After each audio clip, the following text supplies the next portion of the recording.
مقصد کے لیے ایک ہی میدان میں اپنا خون ایک ساتھ بہا دیا تو آج ہم کون ہوتے ہیں انہیں الگ الگ خانوں میں بانٹنے والے؟ آئیے شہدائے کربلا کو ان کے تمام تر جلال، جمال اور اصل ناموں کے ساتھ یاد رکھیں، کے ان عظیم شہداء کا ذکر کیا جن کے نام سن کر دلوں میں محبت اور وفا کے دیے جل اٹھتے ہیں۔ ہم نے دیکھا کہ کس طرح شیر خدا حضرت علی اور جنت کے سردار حضرت امام حسن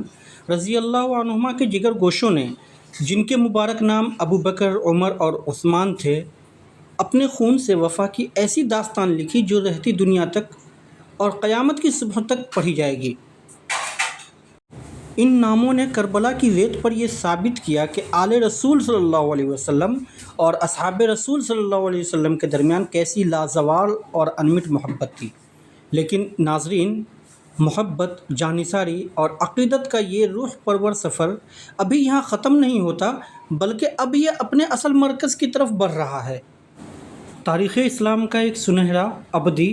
اور ناقابل تردید اصول ہے کہ جہاں ابو بکر ہوں گے، جہاں عمر ہوں گے اور جہاں عثمان غنی ہوں گے، وہاں علی المرتضیٰ کا ذکر نہ آئے،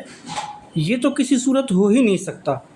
ویسے تو کربلا کا یہ پورا عظیم قافلہ اور یہ پورا سجا ہوا میدان ہی حضرت علی المرتضیٰ رضی اللہ عنہ کا گھرانہ ہے۔ خیموں میں موجود ہر فرد اسی شجرہ طیبہ کی شاخ ہے،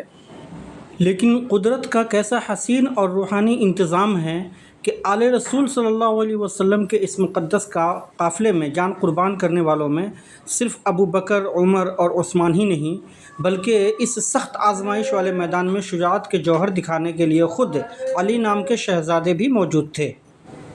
انہی شہزادوں میں کربلا کے میدان کا وہ چمکتا ہوا ستارہ بھی موجود ہے جسے دنیا علی اکبر کے نام سے جانتی ہے۔ یہ وہ خوبرو نوجوان تھے جن کی شکل و صورت اور گفتگو بالکل ہمارے پیارے نبی صلی اللہ علیہ وسلم کی ہو بہو تصویر تھی۔ صحابہ کرام اور تابعین اعظام کو جب بھی نبی کریم صلی اللہ علیہ وسلم کی زیارت کا بے تاب اشتیاق ہوتا تو وہ حضرت علی اکبر کے چہرے کو دیکھ کر اپنی آنکھیں ٹھنڈی کر لیا کرتے تھے۔ جب عاشورہ کی صبح اس ہم شکل پیغمبر نے فضا میں آخری اذان بلند کی تو خیموں میں موجود ہر آنکھ اشکبار ہو گئی، اور پھر جب وہ میدان میں اترے تو شجاعت کے وہ جوہر دکھائے کہ دشمنوں کو خیبر کا منظر اور حیدر کرار یاد آ گئے۔ اور پھر کربلا کی اس تپتی ہوئی ریت نے ایک اور علی کی وہ قربانی دیکھی جس نے آسمان کو بھی رلا دیا۔ تاریخ جسے علی اصغر کے نام سے جانتی ہے، یہ 6 ماہ کا وہ مجاہد تھا جس کی پیاس بجھانے کے لیے امام حسین رضی اللہ عنہ نے اسے اپنے ہاتھوں پر بلند کیا، لیکن ظالموں نے پانی کی بجائے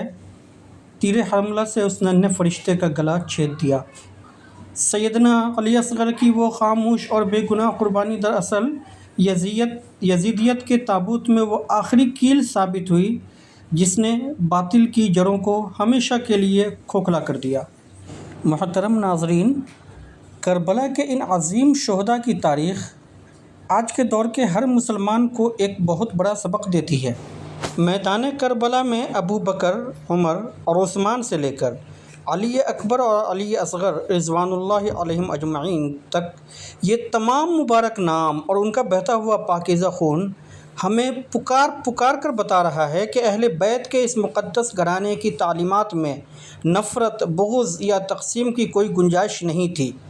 جب ان سب نے مل کر ایک ہی مقصد کے لیے ایک ہی میدان میں اپنا خون ایک ساتھ بہا دیا تو آج ہم کون ہوتے ہیں انہیں الگ الگ خانوں میں بانٹنے والے؟ آئیے شہدائے کربلا کو ان کے تمام تر جلال، جمال اور اصل ناموں کے ساتھ یاد رکھیں، کیونکہ اسی میں ایمان کی سلامتی ہے۔